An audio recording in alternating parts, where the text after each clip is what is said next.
meme coin yang semacam ini yang akan terbang 100 kali lipat.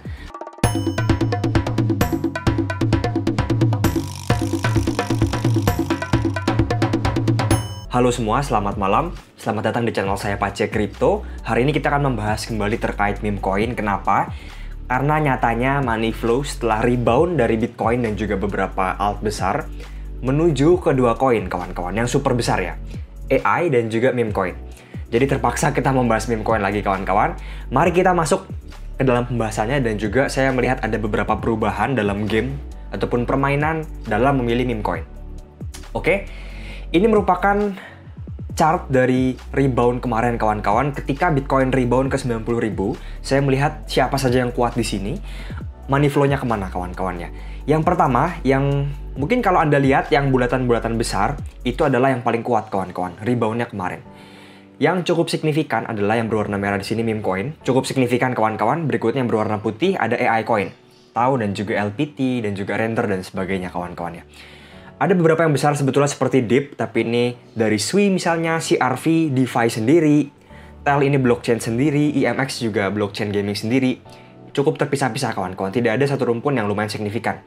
Cukup nostalgia bulan Juni sampai November ketika meme coin selalu menjadi yang paling kuat. Oke, di top berikutnya, yang kuat adalah sama kawan-kawan, AI dan juga meme coin, tapi lebih cenderung AI. Jadi ini nostalgia juga bulan Desember sampai Februari, di mana koin-koin AI di Solana dan juga di berbagai ekosistem terbang kawan-kawan. Jadi ya so far, mungkin dapat kita simpulkan AI dan juga meme coin yang memiliki money flow terbesar sekarang. Mungkin Anda memiliki pendapat lain, silahkan komen di kolom komentar di bawah kawan-kawan, oke? Oke, kawan-kawan, hasil pengamatan saya terkait meme coin kita akan langsung bahas. Ada sedikit perubahan terkait permainan meme coin ini. Yang pertama, meme coin didominasi oleh daily runner untuk mengadopsi tren di TikTok, YouTube, dan juga di Instagram. Sebetulnya ini cukup mirip ketika bulan Januari kawan-kawan ya. Banyak sekali daily runner meme coin yang meluncur karena hype, misalnya Italian Road ya, ada tung sahur dan sebagainya. Tapi masalahnya tidak ada yang bisa break 30-50 juta market cap dan cenderung satu kali momentum. Untuk sekarang, hampir semuanya satu kali momentum kawan-kawan ya. Italian Road dan sebagainya. Tidak ada yang bisa break 30-50 juta. Jika kita ingat, dulu meme coin besar tuh pernah mencapai 100 juta hingga 1 billion ya, sekali run kawan-kawan. Sekarang belum ada. Oke, berikutnya, meme coin dengan kemampuan mempertahankan attention terlama akan menang saya rasa kawan-kawan. Di tengah PvP yang semakin sulit ya. Jadi sekarang bagi saya pribadi, permainannya adalah siapa yang bisa mempertahankan attention paling lama. Ataupun memiliki longevity jokes paling lama kawan-kawan. Jokes yang paling tahan lama, yang paling nggak bikin orang cepat bosan kawan-kawan. Ini akan menjadi pemenang dari PvP yang semakin sulit ini. Semakin banyak koin baru gila-gilaan, mungkin koin yang memiliki jokes yang terus-menerus lucu itu akan menjadi pemenang kawan-kawan ya. Berikutnya, meme coin harus tidak bergantung pada katalis ataupun event yang tidak bisa dikontrol oleh komunitas kawan-kawan. Ini bagi saya pribadi ya. Jadi kalau kita perhatikan seperti Fartcoin dan sebagainya, Fartcoin tidak bergantung pada katalis ataupun event yang ditunggu-tunggu orang-orang. Tidak ada yang pernah menyebutkan misalnya kawan-kawan ya. Chill Guy, berikutnya banyaklah meme coin lainnya. Itu bergantung pada katalis ataupun suatu event ya. Sedangkan Fartcoin tidak bergantung pada katalis ataupun event apapun karena katalis atau event ini diciptakan secara perlahan oleh komunitas sejak awal kawan-kawan. Jadi saya kurang suka meme coin yang menunggu suatu katalis ataupun event ya. Berhalusinasi, berekspektasi pada suatu katalis ataupun event karena biasanya itu akan mengecewakan. Misalnya meme coin dari Elon Musk kawan-kawan, banyak banget ya. Elon Musk ini meluncurkan Poseidon, berikutnya Wizard dan sebagainya. Orang-orang menunggu Elon Musk ngupload lagi, artis mengupload lagi dan sebagainya. Itu adalah katalis ataupun event yang berbahaya bagi saya karena dapat mengecewakan orang-orang dan harganya akan bergantung pada katalis yang pasti akan habis segera kawan-kawan. Oke, berikutnya skalabilitas, longevity dan juga attention span adalah kunci dari meme coin yang berhasil bagi saya pribadi. Ini menurut saya kawan-kawan. Sebetulnya ada berbagai macam cara ya. Anda bisa mengejar daily runner, tren yang viral di TikTok dan sebagainya, tapi masalahnya Anda membutuhkan pemantauan 24 jam pada dunia meme coin. Berikutnya Anda harus pandai memvaluasi suatu tren yang lumayan sulit diprediksi kawan-kawan. Oke, yang kedua, beberapa komunitas mulai membangun katalisnya dari nol. Ini yang saya suka kawan-kawan ya. Mereka membangun momentum dari nol, membangun ceritanya, katalisnya dari nol, sehingga ini akan sangat kuat ke depannya kawan-kawan ya. Secara perlahan, komunitas membuat cerita, narasi, yang bisa penetrasi bahkan sampai keluar CT. Tidak hanya sampai CT saja kawan-kawan. Seperti Puis ya. Puis, meme-nya JD Fans ini dari CT akhirnya keluar CT. Bahkan JD Fans-nya sampai ngupload kawan-kawan. Fartcoin juga dan sebagainya. Oke, Katalis yang timbul secara tiba-tiba dan juga viral cenderung kurang sustain. Ini bagi saya pribadi ya. Seperti misalnya Remus kemarin yang ada serigala terkenal itu kurang sustain bagi saya kawan-kawan dan segala macamnya. Berikutnya yang kedua, AI generated content ini memiliki hal yang sangat baik sekali bagi saya kawan-kawan. Jadi konten-konten yang dapat diproduksi oleh AI, meme coinnya itu akan sangat baik sekali. Dapat diproduksi terus-menerus, bahkan memiliki skalabilitas tak terbatas kawan-kawan. Ada sedikit perbedaan di sini, ada meme yang memang ada, berikutnya menggunakan bantuan AI untuk membuat meme-nya. Berbeda kawan-kawan. Menurut saya, AI generated content ini seperti misalnya Italian Rod, Puis misalnya, Floyd AI, dan sebagainya kawan-kawan, oke? Oke, ini merupakan beberapa contohnya kawan-kawan, didominasi oleh Daily Runner, ada Wizard, Italian Rod, dan juga Puis. Di antara ketiga ini saya paling suka Puis kawan-kawan. Wizard ini orang-orang hanya menunggu Elon Musk ngupload lagi, dan sebagainya. Jika Elon Musk sudah stop ngupload, Katalis berhenti kawan-kawan. Dan komunitas terus berekspektasi pada sesuatu yang tidak ada. Berikutnya, untuk beberapa komunitas yang mulai membangun Katalis dari nol, tentunya Fartcoin kawan-kawan, ini jelas sekali. Saya menyaksikan kawan-kawan Fartcoin dibangun dari 20 juta, kita call bareng-bareng, di Web3 Week saya call lagi, di berbagai macam podcast saya ucapkan Fartcoin, slow cook terbaik, dan sebagainya. Ada beberapa koin yang sangat baik juga di slow cooknya seperti Housecoin. Masalahnya ini lumayan dipaksakan dan juga sudah terpenetrasi ke semua influencer kawan-kawan, dan ini bukanlah hal yang baik bagi saya. Berikutnya Batcoin, ataupun Titcoin, sekarang lagi PVP kawan-kawan. Oke? Berikutnya, ini poin ketiga, meme coin tua sudah mulai bangkit. Jadi, kenapa mereka bangkit? Karena pembentukan kult mereka lama sekali, kawan-kawan. Ketika bull run kemarin, dari bulan Januari bahkan ya, sampai Desember, itu pembentukan kult pada meme coin terjadi, kawan-kawan. Sehingga mereka sangat mungkin untuk comeback lagi bagi saya. Yang pertama, belum ada new runner yang bisa mencapai levelnya Mudeng ataupun GOAT ya. Tidak ada, kawan-kawan, jauh sekali ya. Jadi ini merupakan concern saya sekarang. Saya masih melihat apakah new runner ini sustain atau enggak, kawan-kawan.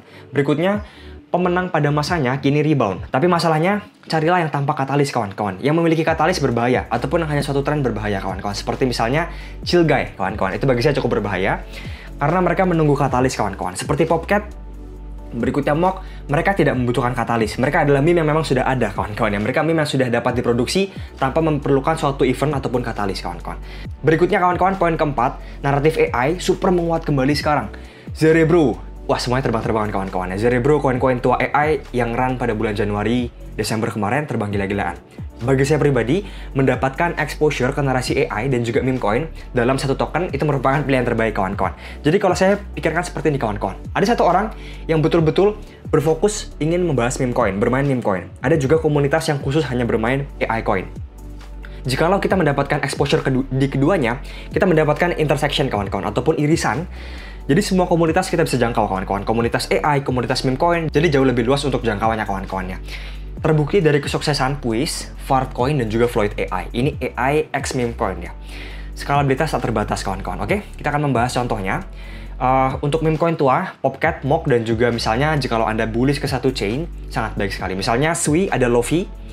Timnya saya rasa kawan-kawan yang ngebuat meme coin tersebut ya. Berikutnya Base, ada Brad. Berikutnya Hyperliquid, ada Hyper, dan sebagainya.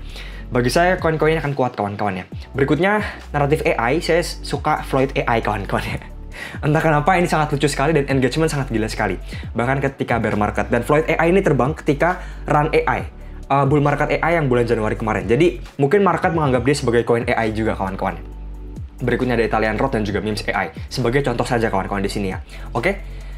Nah, sekarang saya akan membahas teori meme coin 2.0 di sini kawan-kawan ya. Ini teori yang menarik juga, di mana meme coin yang baru launching sekitar bulan Februari dan juga April, terjadi pembentukan kult pada bulan Februari dan juga April dan sustain kawan-kawan.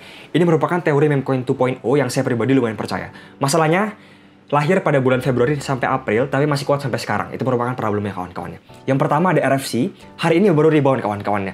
Ada beberapa beta play seperti REFI, REFI, berikutnya Dikbat kawan-kawannya. Untuk menjadi beta play-nya, alpha play-nya RFC kawan-kawan. Namun masalahnya, jelas ini merupakan kabel play kawan-kawan bagi saya pribadi ya. Mungkin kalau Anda perhatikan, ada berbagai macam on-chain analis yang mengkaitkan RFC dengan Trump misalnya dan sebagainya. Ya, ini bukanlah hal yang buruk, kabel play dapat bermain juga. Tapi saya pribadi cenderung menyukai slow cook kawan-kawan. Berikutnya ada juga troll. Ini bagi saya merupakan influencer play. Semua influencer kawan-kawan nge-push koin ini bersamaan ya. Apakah ini hal yang buruk? Enggak kawan-kawannya. Terutama influencer play ini biasa bermain jika dia sudah pullback lumayan dalam kawan-kawan. Dimana influencer sudah mulai melepas kawan-kawan.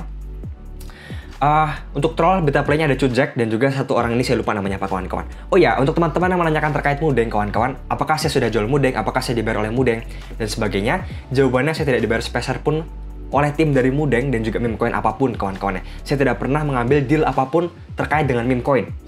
Oke, berikutnya, apakah saya menjual Mudeng saya? Mungkin ini semua akan mengagetkan Anda semua. Saya tidak menjual Mudeng saya kawan-kawan. Saya round trip kawan-kawan ya. Oke, berikutnya untuk Slowcook ada Farcoin. Ya, ini Slowcook terbaik kawan-kawan pada siklus kali ini. Ada beberapa beta play misalnya seperti Crypto, berikutnya Housecoin, Jobcoin. Ini Crypto Coin juga lucu kawan-kawan dan komunitasnya SPX, Batcoin dan sebagainya. Berikutnya ada viral meme seperti misalnya Remus dan juga Wizard dan sebagainya. Oke? Ya, untuk poin kelima kawan-kawan infrastruktur terkait meme coin. Ya, ini merupakan segala hal sebetulnya yang meleverage spekulasi terhadap meme coin kawan-kawan. Ada trading bot, ada launchpad ataupun tempat nge-launching meme coin dan juga tempat trading, DAO meme, berikutnya Gamblefy. Berikutnya poin ke-6, sesuatu yang baru. Market masih menantikan sesuatu yang baru kawan-kawan, namun sayangnya belum ada hal yang baru. Jadi terpaksa market merotasikan uangnya ke AI dan juga meme coin kawan-kawannya. Naratif baru akan merefresh conviction dan pandangan retail terkait kripto. Ini penting sekali bagi saya, so far belum ada kawan-kawan. Yang kedua, robotik dan juga decentralized science ataupun Ponzi game akan menjadi kandidat terbaik bagi saya. Ponzi game ini yang saya maksud seperti Bitcoin ya, di abstrak, berikutnya di Phantom juga ada dan sebagainya. Jadi mungkin 3 narasi ini saya pantau sekarang kawan-kawan ya, sebagai kandidat terbaik. Untuk infrastruktur ada banyak, ada Bong sebagai trading bot, Bongbot, Radium menjadi pesaing dari Pump Fund, Hyperliquid meleverage meme coin termasuk juga bagi saya, Clanker tempat launching meme coin di base, Banker dan sebagainya. Berikutnya sesuatu yang baru kawan-kawan, dimana saya pribadi sangat bullish banget ke Bio Protocol sekarang. Mungkin saya akan membahas progresnya sebentar lagi karena ini sangat gila sekali bagi saya. Super under value kawan-kawan. Berikutnya Shihab. Ini meme coin decentralized science yang super bagus kawan-kawan. Bagi saya pribadi ya. Mungkin ada Don't Die dan sebagainya, drugs. Tapi bagi saya Shihab memiliki produk bahkan kawan-kawan. Saya akan bahas besok juga mungkin. Berikutnya Floyd AI kawan-kawan. Karena narasi robotik tidak ada yang legit selain Floyd AI kawan-kawan. Saya cukup yakin hal tersebut. Untuk sekarang ya, mungkin untuk saham China, saham Amerika ada banyak exposure ke narasi robot. Untuk kripto, mungkin Depin ada beberapa, tapi tidak direct exposure kawan-kawan. Mungkin sekian dari saya kawan-kawan, semoga bermanfaat.